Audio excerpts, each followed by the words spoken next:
নমস্কার, দেখছেন বাংলা জগৎ জনতা এক্সপ্রেস নিয়ে আপনাদের সঙ্গে রয়েছে আমি শুভ্রজিৎ। গার্ডেন রিচে সেই ভয়াবহ ঘটনা যার জন্য এখন গোটা বাংলা তাকিয়ে রয়েছে। কেন সেই ঘটনা ঘটলো? কারণ সেখানে নির্মীয়মান বহুতল, বেআইনি বহুতল ভেঙেই মৃত্যু হলো মোট 10 জনের। অপরদিকে ঘটনার পরের দিন ঘটনাস্থলে কে গেলেন? রাজ্যের মুখ্যমন্ত্রী মমতা বন্দ্যোপাধ্যায় গেলেন। তিনি গিয়ে বললেন নাকি প্রশাসন কঠোর পদক্ষেপ নিচ্ছে। অপরদিকে দাঁড়িয়ে বিরোধীরা বলছে সামনেই নির্বাচন, তার আগেই এরকম বারংবার একাধিক জায়গা থেকেই হয়তো এই বেআইনি নির্মাণের হদিশ পাওয়া যাবে। এবং কলকাতার বুকে বা কলকাতা সহ পার্শ্ববর্তী একাধিক জায়গা, সেখানে কি তাহলে এরকম আরো অনেক বেআইনি নির্মাণ ছড়িয়ে রয়েছে? এই নিয়ে কিন্তু একাধিক প্রশ্নই জাগছে। অপরদিকে দাঁড়িয়ে ফিরহাদ হাকিম বলছেন যে কোনোভাবেই কিন্তু এই বেআইনি নির্মাণ একদম কাম্য নয়। পাশাপাশি আজকে কি দেখতে পারলাম আমরা, যেখানে বিজেপির তরফ থেকে কিন্তু সিবিআই তদন্ত দাবি চাওয়া হয়েছে এবং তারা পথে নামলো। তারা বলছে যদি সিবিআই আসে তাহলে নাকি এর নিষ্পত্তি সম্ভব। জনগণের মনে জাগছে একাধিক প্রশ্ন, তারা প্রশ্ন করতে ভয় পাচ্ছে। তাদের প্রশ্ন করবো আমি এনাদের প্রত্যেককে। তার আগে পরিচয় করাবো যে আমাদের সঙ্গেই রয়েছেন যে সিপিএম এর পক্ষেই বক্তব্য রাখবে আজ আমাদের সঙ্গেই জিৎ সিংহ। আমাদের সঙ্গেই আজ রয়েছে বিজেপির মুখপাত্র হিসেবে রয়েছেন শরৎ চট্টোপাধ্যায়। আমাদের সঙ্গে রয়েছেন সমাজকর্মী রুদ্রাঙ্ক সান্যাল এবং রয়েছেন বিজেপির অপর এক মুখপাত্র বুলবুলি মাঝি এবং সৌরদীপ শর্মা তৃণমূল কংগ্রেসের পক্ষে বক্তব্য রাখবে, যোগদান করবে আমাদের সাথে। আমি একটু আজকে রুদ্রাঙ্ককে দিয়ে শুরু করি। রুদ্রাঙ্ক, সমাজের, তোমরা তো সমাজকর্মী বলছো নিজেকে, এবং সমাজের মধ্যে একটি এরকম ধরনের ঘটনা ঘটছে, খুবই দুঃখজনক ঘটনা, যেখানে 10টা তার তরতাজা প্রাণ চলে গেল। অপরদিকে দাঁড়িয়ে এখনো রাজনৈতিক চাপানোত্তর বর্তমান রয়েছে। বিজেপি পথে নামছে, তারা বলছে সিবিআই তদন্ত চাই। রাজ্যের মুখ্যমন্ত্রী মমতা বন্দ্যোপাধ্যায় বলছেন বেআইনি নির্মাণ হয়েছে মানছি, তবুও নাকি এখানে বামেদের নাকি হাত রয়েছে। সত্যি কি তাই রয়েছে? দেখুন, যে কোনো প্রথম কথা হচ্ছে যে কোনো মৃত্যু বেদনাদায়ক, এটা খুবই দুঃখের একটা ঘটনা ঘটে গেছে। তো মৃত্যুটা কখনোই মানা যায় না এরকমভাবে।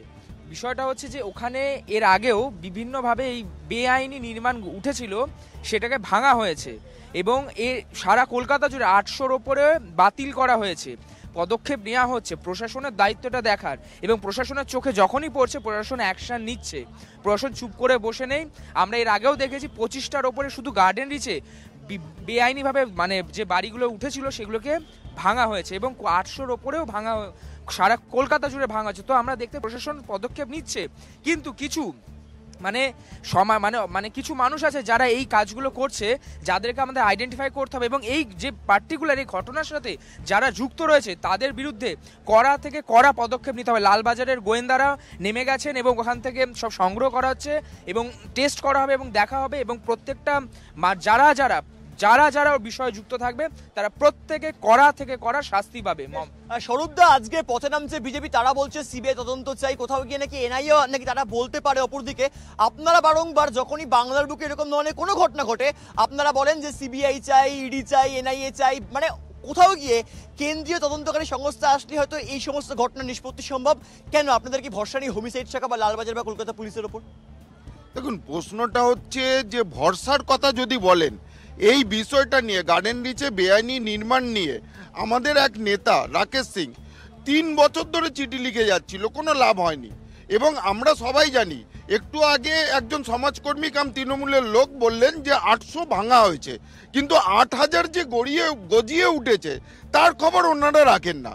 আসল কথা এই যে কর্পোরেশনের ব্যাপারটা হচ্ছে যে আপনার এটা চোরেদের দ্বারা, চোরেদের জন্য চোরেদের কর্পোরেশন।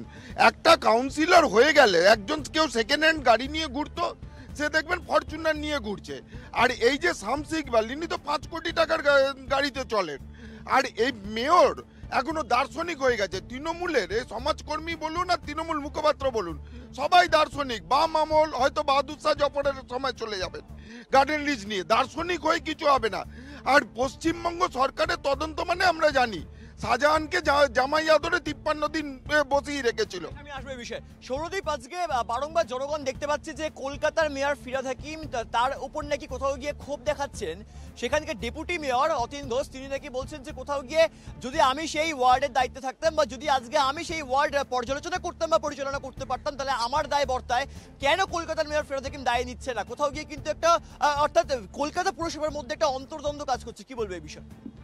আমাদের বিজেপির মুখপাত্র বলছে যে সবেতেই ইডি সিবিআইকে বলতে হবে, ওনার বাড়িতে কিছু হলে হয়তো ইডি সিবিআই বলতে হবে, তো লালবাজারের উপরে ওনার ভরসা নেই। এবার যদি আপনি বলেন যে আজকে ফিরহাদ হাকিম, আজকে যে ঘটনাটা ঘটেছে এতদিন ধরে কিন্তু কোনো রকম কেস কিন্তু কেএমসির কেএমসির গভর্নমেন্টে কিন্তু কোনো রকমের কেস রেজিস্টার হয়নি বা কোনো থানাকেও জানানো হয়নি।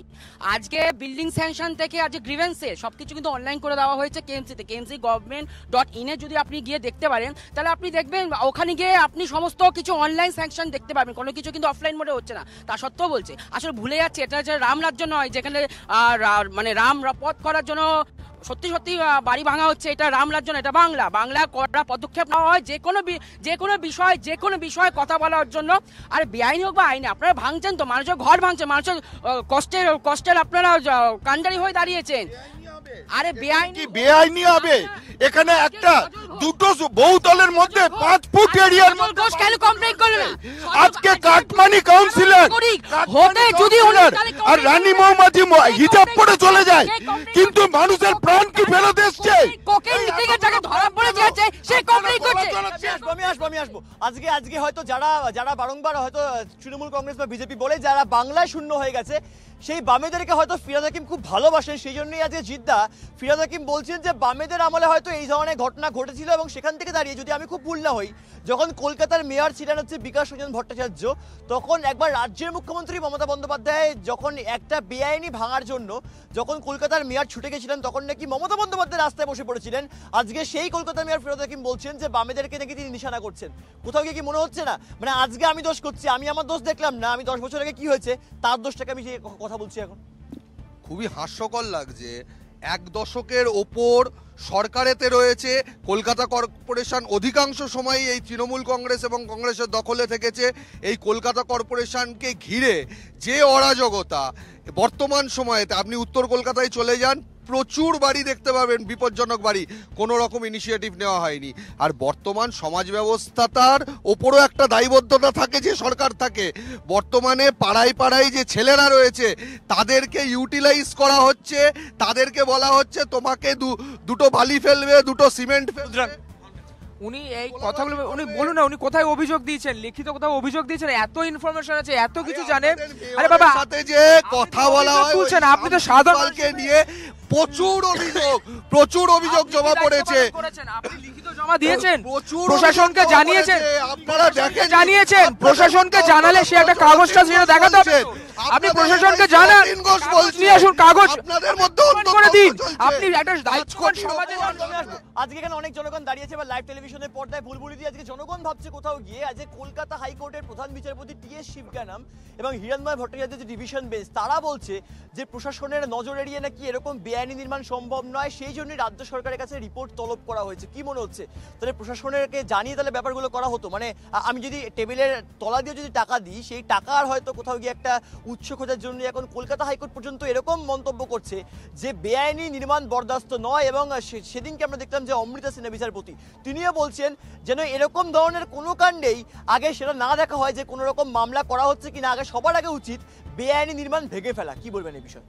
আমরা জানি, ইতিহাসের পাতায় আমরা পড়েছি যে পৃথিবীর 3 ভাগ জল আর 1 ভাগ স্থল, কিন্তু বর্তমানে ওপার থেকে এপারে এত আনা হচ্ছে যে তাতে থাকতে দেওয়ার জায়গা নেই। শুধু গার্ডেনিয়াস নয়, পশ্চিমবঙ্গের প্রতিটা জায়গায় এইভাবে সিন্ডিকেট চলছে এবং এইভাবে প্রশাসনের চোখ এড়িয়ে কোনো কিছু হয়নি। প্রশাসন যদি না জানতো তাহলে অত বড় বড় বিল্ডিংগুলো খাড়া হলো কি করে?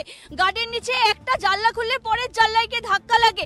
এই সবগুলো কি যদি কাউন্সিলর, ওখানে পৌরপিতা যদি না জানে তাহলে সে কোন দায়িত্ব পালন করছে আজকে? আর ইটবালি সিমেন্টের আমার ভাইরা এক্ষুনি অনেক বড় বড় কথা বললো যে কে জমা দিয়েছে কে জমা দেয়নি। ভাই, দায়িত্ব যে পৌরপিতা, সে কি চোখে থুলি এটা শুধু গাড়ি চড়বে বলে পদ নিয়েছে? আমি কথা বলিনি। সাধারণ নাগরিকের দায়িত্ব আছে বলেই আজ তাদের শুধু প্রাণটা যাওয়ার দায়িত্ব আছে। এই বাংলায় আর কিচ্ছু নেই। না না না, তোমাদের চুরি করার আমি আসবো বিজেপির আমি আসবো, আমি 1 মিনিট আমি আসবো। সরদীপ বিজেপির নেতা রাকেশ সিং তিনি জনস্বার্থ মামলা দায়ের করছেন। কোথাও গিয়ে নাকি কলকাতা হাইকোর্টে এখন মামলাটা বিচারাধীন হবে এবং আগামী শুনানি হচ্ছে 4 এপ্রিল রয়েছে, যদি আমি খুব ভুল না হই। আর সরদীপ, আজকে আমরা সেই ছবি দেখতে পেয়েছি, সোশ্যাল মিডিয়াতে সেই ছবি ভাইরাল হয়েছে, যেখানে 2খানা বাড়ি এবং একটা বাড়ির প্রায় এরকম গ্যাপ, অর্থাৎ আমার এই হাত জুড়ে দেখা যায় এরকম গ্যাপে কি করে এই দুটো বহুতলের মধ্যে একটা বহুতল গড়ে উঠতে পারে? আজকে 5 তলার বহুতল গড়ে উঠছে এইটুকু গ্যাপের মধ্যে, তাহলে জায়গাটা কোথায় রয়েছে? না, আপনি যার নাম বললেন না, এই রাকেশ সিং আর রাজেশ সিং, উনি কোকেন কাণ্ডে জড়িত, ওনাকে বেল দিয়ে ছাড়িয়েছে বিজেপি নেতারা, তারা বড় বড় কথা বললে তো আমরা শুনবো না।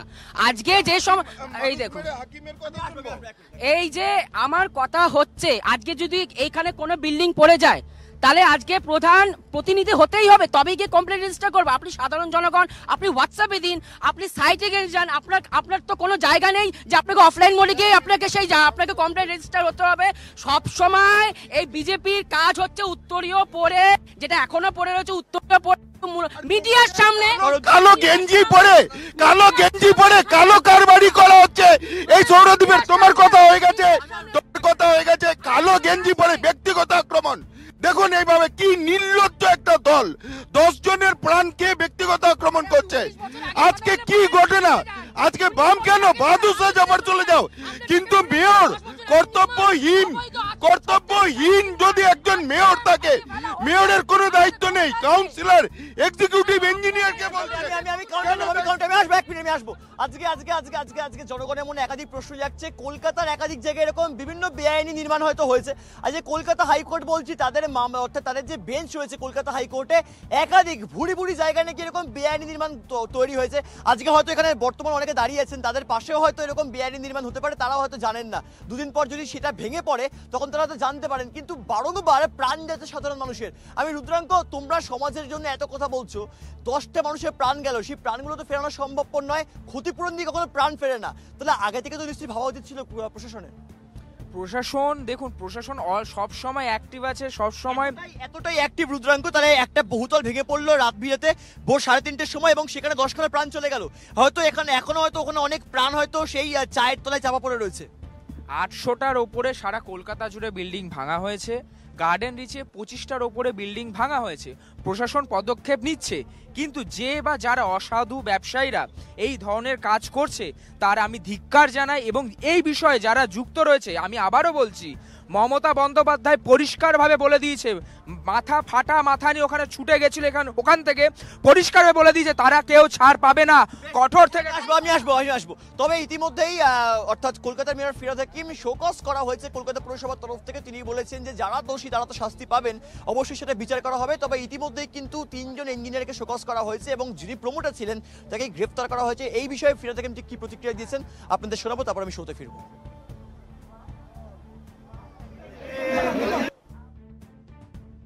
দুজন ইঞ্জিনিয়ারকে শোকজ করা হয়েছে যে কী করে বাড়িটা উঠলো। 3 জনকে, এক্সিকিউটিভ ইঞ্জিনিয়ার, অ্যাসিস্ট্যান্ট ইঞ্জিনিয়ার আর এসি, যে বাড়িটা উঠলো কী করে। আমি যখন বারবার করে এখানে বলছি, টক টু মেয়রেও বলছি, যে যখন ইলিগাল কনস্ট্রাকশন হবে একদম প্রথমে ধরুন, হয়ে গেল, তারপর তো এখানে মানুষ ঢুকে গেল, তারপর আপনারা ভাঙার নোটিশ দিচ্ছেন, হাইকোর্টে যাচ্ছে, এটা কেন হবে? যখন একদম একদিনে তো আর কনস্ট্রাকশন হয় না, সুতরাং একদম যখন উঠছে সেই সময় যদি আমরা অ্যাকশন নিই তাহলে আর এই ইলিগাল কনস্ট্রাকশনের প্রবণতা এটা থাকবে না। সেই জন্য এদের শোকজ করেছি। বুলবুলিদির কাছে। বুলবুলিদি, আমি যদি খুব ভুল না হই, আপনার হাতে ফোনে সেই ছবিটা বর্তমানে রয়েছে, আমি একটু দর্শককে দেখাবো এই ফোনটা নিয়ে। দর্শক যারা টেলিভিশনের পর্দায় এখন লাইভ প্রোগ্রামটা দেখছেন তারা একটু ছবিটা দেখুন, আপনারা বুঝতে পারবেন যে দুটো বহুতলের মাঝখানে ঠিক কতটা গ্যাপ রয়েছে। অপরদিকে দাঁড়িয়ে আমি এই প্রশ্নেই আসবো এবার বামেদের কাছে। জিদ্দা, আজকে দর্শক এই ছবিটা বর্তমানে টেলিভিশনের পর্দায় দেখছে, সোশ্যাল মিডিয়ায় ভাইরাল হয়ে গেছে ছবিটা, যেখানে বারংবার একাধিক মিমস তো হচ্ছে, তবে কোথাও গিয়ে এই মিমসের মাঝখানেও একাধিক প্রাণ চাপা পড়ে রয়েছে। এই বাড়ির তলায় হয়তো কোথাও গিয়ে, বা এই বাড়ি যদি আজকে ভেঙে পড়ে সেখানে হয়তো আরো 100খানা 200খানা প্রাণ চলে যেতে পারে। বর্তমানে এই সমস্ত বেআইনি যে নির্মাণ করা হচ্ছে, এই যে দায় কি তাহলে মমতা বন্দ্যোপাধ্যায় সরকারের বর্তায় না?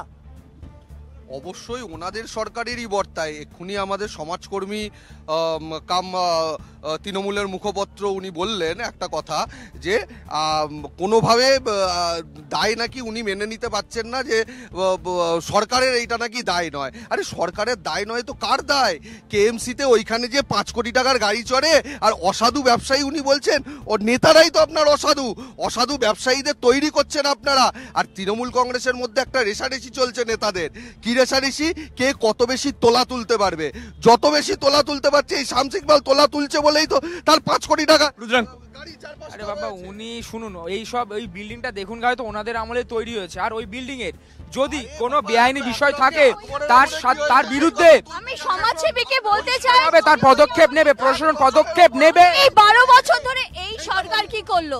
যদি মেনেই নি যে ওটা সিপিএম এর আমলে তৈরি হয়েছে, তাহলে এই বর্তমান সরকার 12-12টা বছর ধরে এই বাংলায় রাজত্ব করছে, তাহলে তারা কেন ওইগুলোকে ভেঙে দিল না? তারা কেন সেইগুলো বারবার বলছে না যে 800 খানে বিল্ডিং ভাঙা হয়েছে, 8,000 বিল্ডিং তৈরি হয়েছে। দেখুন এখানেও দোষ ওদের। কিন্তু আমাকে আপনারা যখন বিরোধিতা করছেন, আপনারা অবশ্যই বিরোধিতা করবেন ঠিকই, তবে এটাও আমাকে বলতে হবে যে আজকে পরিবেশ মন্ত্রী রাজ্যের পূর্ব কলকাতার বিভিন্ন জায়গায় কিন্তু সেই ব্যানার দেখাই দিয়েছে, সেখানে স্পষ্ট বলা হচ্ছে ব্যানারে সেখানে যে উত্তর কলকাতায় বা পূর্ব কলকাতায় বিভিন্ন জলাজমি রয়েছে, সেখানে যেন বেআইনি নির্মাণ বন্ধ হয়। আমি একটু আসবো সৌরদীপ, আজকে এই সমস্ত ব্যানারকে তাহলে বিজেপির চোখে পড়ে না? এই যে তোলাবাজির কথা বলছেন, তো আমার সিপিএম এর দাদা ওনারা ভুলে গেছেন হয়তো ইলেকট্রাল বন্ডে পাকিস্তান থেকে আমাদের টাকা আসে না বিজেপির কোষাগারে। এবার যদি বললুই যে এই যে রাম বামে স্থানে সেটিং, আরে তো দ্বিতীয় স্থানে সিএ এমন একটা তো ব্যক্তিগত এই যে চোরের মায়ের বড় গলা। আচ্ছা লাখনৌতে দেখুন, লাখনৌতে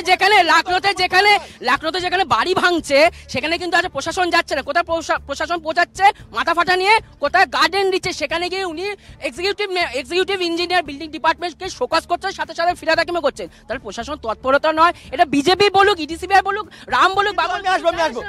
স্বরূপদা, আজকে রাজ্যের মুখ্যমন্ত্রী মমতা বন্দ্যোপাধ্যায় সেদিনকে সকালে তিনি গেলেন, তিনি বারংবার বলছেন যে আমি মানছি বেআইনি নির্মাণ, কোথাও গিয়ে নাকি প্রশাসনের পদক্ষেপ নেওয়া উচিত।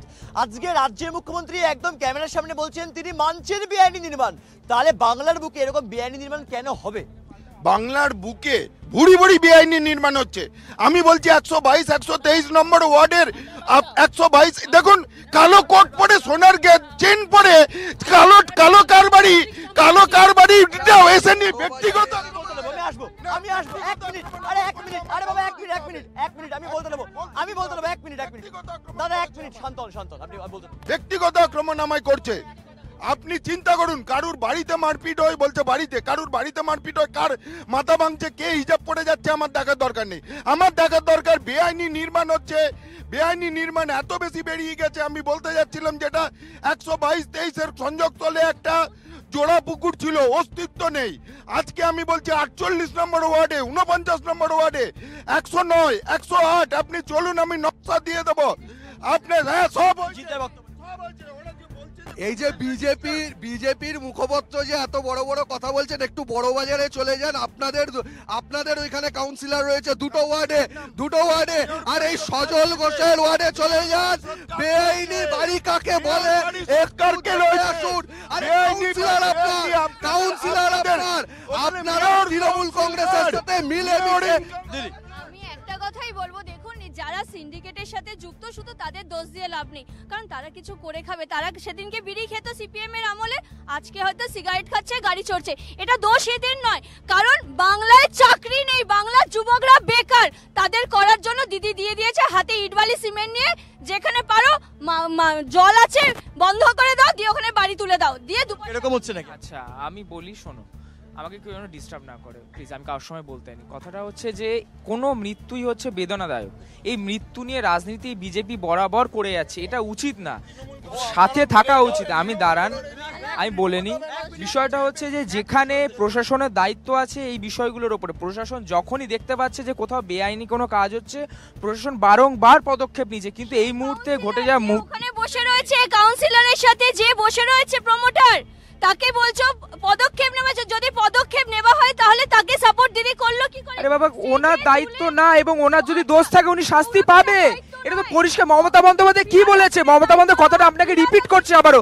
মমতা বন্দ্যোপাধ্যায় পরিষ্কার বলেছে যারা দোষী তারা কঠোর থেকে কঠোর শাস্তি পাবে। তাহলে যারা দোষ করবে, লালবাজারের গোয়েন্দারা নেমেছে, তারা খোঁজ করছে, যাদের বিরুদ্ধে দোষ প্রমাণ হবে তারা শাস্তি পাবে। কিন্তু আপনারা এই বারংবার মৃত্যু নিয়ে এইভাবে রাজনীতি করবেন না, আপনারা পাশে দাঁড়াতে পারেন না, আপনারা ভোটে জিততে পারেননি, আপনারা অনেক বড় বড় কথা বলেছেন। একবার আমি আসবো 1 মিনিট, আমি আসবো 1 মিনিট, একটু জনগণের বক্তব্য নিই। আমি জনগণের বক্তব্য নিই। দাদা, আজকে এই যে গার্ডেন নিচে 10 জনের, আমি একটা প্রশ্ন করছি দাদা, গার্ডেন নিচে আজকে এই ঘটনা ঘটলো, 10 জনের প্রাণ গেল, কি মনে হচ্ছে তাহলে দায় কার বর্তায়? কি বলবো, এর মতো মানে জবাবই নেই, এর মতো নিন্দা জবাবই নেই।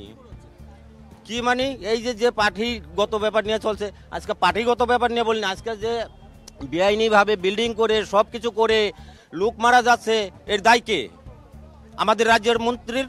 কিন্তু সে দায়িত্ব নিচ্ছে না, সে বলতেছে আমি জানি না। এগুলো সব চোরের রাজ্য, সব চোরের রাজ্য চলছে আমাদের। আমি আরেকজন জনগণের একটু বক্তব্য নেব, আমি একটু আসবো। আর দাদা, আজকে বারংবার কিন্তু অর্থাৎ এই প্রশ্নটা বারংবার দেখা দিচ্ছে যে গার্ডেন রিচ কাণ্ডের দায় কার? একদিকে রাজ্যের মুখ্যমন্ত্রী বলছেন বেআইনি নির্মাণ, আমিও মানছি না, কঠোর পদক্ষেপ নেবে প্রশাসন। অপরদিকে দাঁড়িয়ে বিজেপি, সিপিএম, তৃণমূল অর্থাৎ কংগ্রেস, তারা তো বলছে যে তৃণমূলের দায় বর্তায়। দায়টা তাহলে কার বর্তায়? কারণ জনগণ, আমজনতা, তারা হয়তো রাত্রেবেলা ঘুমিয়ে আছেন, বাড়ি হুড়মুড়িয়ে ভেঙে পড়ছে, তাদের প্রাণ চলে যাচ্ছে, দায় কার বর্তায়? টাকা সেটা তো তদন্ত সাপেক্ষ। এই বিল্ডিং কবে স্যাংশন হয়েছিল, কার আমলে? যে 2011-র আগে হয়েছিল না 2011-র পরে স্যাংশন হয়েছিল, সেটা আগে দেখার বিষয় আছে। আমি একটা মন্তব্য করলাম যে বর্তমান সরকারের উপর দায়, সেটা তো বলা ঠিক না।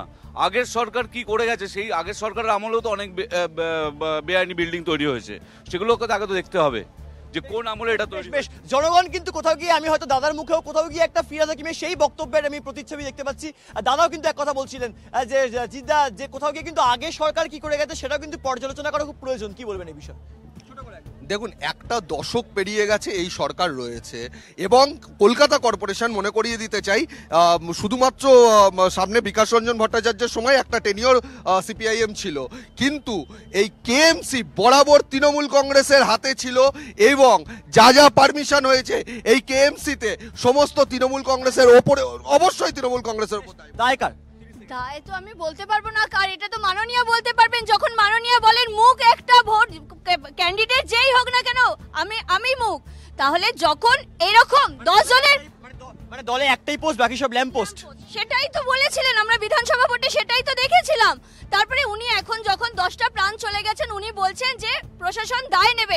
প্রশাসন বলছেন, ববি হাকিম মেয়র পদে বসে বলছেন প্রশাসন দেখছে কি ভুলটা হয়েছে। 30 সেকেন্ড। শুনুন, বিজেপি এখন কি বলুন তো, ওই হচ্ছে সিপিএম এর ভোটটা নিতে হবে, তো ওই জন্য সিপিএম এসে করে যাওয়া পুরনো ঘটনাগুলোকে চাপা দিতে এবং সিপিএম কে সাইড করা কথাবার্তা বলছেন। আরে দর্শক বলুন, আর সাধারণ মানুষ তো বলছে, খুঁটিয়ে দেখতে হবে। আর সিপিএম যে কথাটা বলছে তাহলে তো ধিক্কার জানানো উচিত। 30 সেকেন্ড, স্বরূপ তো 30 সেকেন্ড টাইম দেবো। দেখুন, এরা কোনো দায় নেবে না, সব দায় ইঞ্জিনিয়ারের, সব দায় সমাজের। আর তোমাদের দায় হচ্ছে ঘুষ নেওয়া, কাটমানি নেওয়া। ববি হাকিম এবং যে শামস ইকবাল, তাদের দায় কি শুধুমাত্র কাটমানি আর ঘুষ নেওয়া? তাহলে তারা আগে পদত্যাগ করুক। আজকে এক্সিকিউটিভ ইঞ্জিনিয়ারের ওপর চড়াও না হয় কেন? মমতা ব্যানার্জি মেয়রের পদত্যাগ চাননি? 30 সেকেন্ড। আজকে আমি সিপিএম কে কোনো কথাই বলতে পারবো না, কারণ সিপিএম এখন মহাশূন্যে ভাসছে। কিন্তু যারা 17টা সিটে এখনো পর্যন্ত লোকসভা আছে, তাদের দায়িত্বটা কোথায়? আজ 70টা যে বিধানসভা সিটে আছে, তাদের দায়িত্ব কোথায়? তাদের কোনো দায়িত্ব নেই, মানে শুধু সরকারে আসলেই দায়িত্ব, মানে শুধু মানে ভোটটা কিনে নেওয়ার ধান্দা। এই প্রশ্নগুলো কিন্তু সাধারণ জনগণের মনেও যাচ্ছে যে আজকে গার্ডেন রিচ কাণ্ডে 10 জনের প্রাণ চলে গেল, এখনো অবধি কিন্তু সেখানে উদ্ধার কার্য চলছে 3 দিন পার, এবং সেখানে যেন অর্থাৎ বাংলার বুকে কেন বারবার এরকম বেআইনি নির্মাণ সামনে উঠে আসছে। বারংবার জনতাও বলছে যে কোথাও গিয়ে বাংলার বুকে হয়তো এরকম অজস্র বেআইনি নির্মাণ ছড়িয়ে রয়েছে, তবে প্রশাসনের অবশ্যই দায় বর্তায়, এইটা কিন্তু সবাই আমরা জানি। তবে এই যে এই গোটা ঘটনায় দায় কার বর্তায়, আবারও সেই প্রশ্ন কিন্তু আবারও আপনাদের সামনে রাখলাম, এবং এই নিয়ে কিন্তু একাধিক প্রশ্ন সাধারণ মানুষের মনে জেগেছিল, জাগছে, জাগবে। দেখাবে আগামী এপিসোডে, দেখে থাকুন বাংলাদেশ।